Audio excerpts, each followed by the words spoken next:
En belle boutique fleur, mon blaf poisson et puis un bon biguine. Pas même pas les tambours, bel air, sans compter un bon petit penche et puis, à un pays comme ça, c'est le bagaille plus dit, c'est en paradis. Grand bambou penché, flûte en bas là, dalica clairé, la mer toujours blé, sous les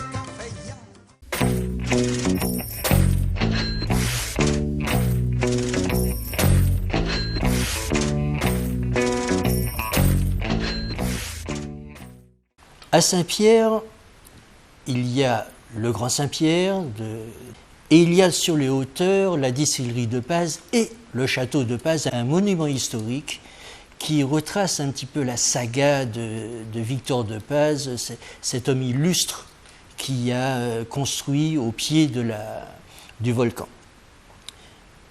En début de mois, 4 scénographes parisiens sont venus à Saint-Pierre, ont passé quelques jours à Saint-Pierre, avec pour mission de voir comment mettre en valeur le château de Paz.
l'affaire de Paz, c'est pas Ridiches Botham.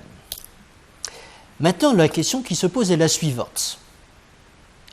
Quelle destination va-t-on donner à ce fleuron architectural et historique martiniquais? Deux options se présentent. En faire un musée de l'habitation ou un centre culturel polyvalent accueillant des événements de portée internationale.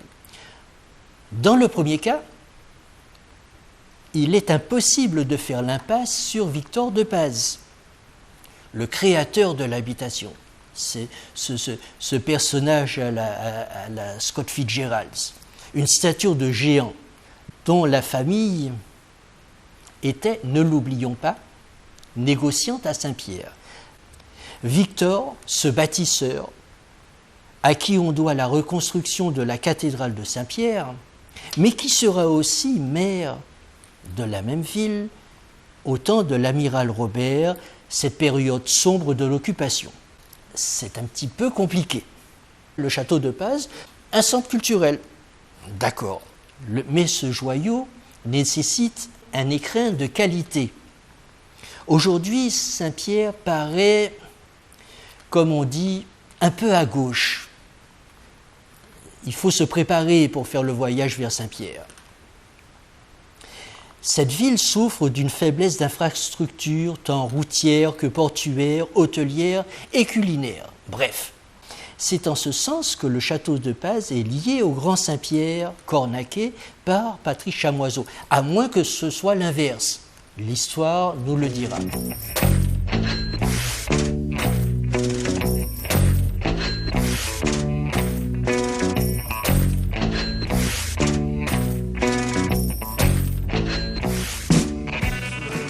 Poisson et puis un bon biguine. Pas même pas les tambours, bel air. Sans compter un bon petit penché puis. À un pays comme ça, c'est le bagaille plus dit. C'est en paradis.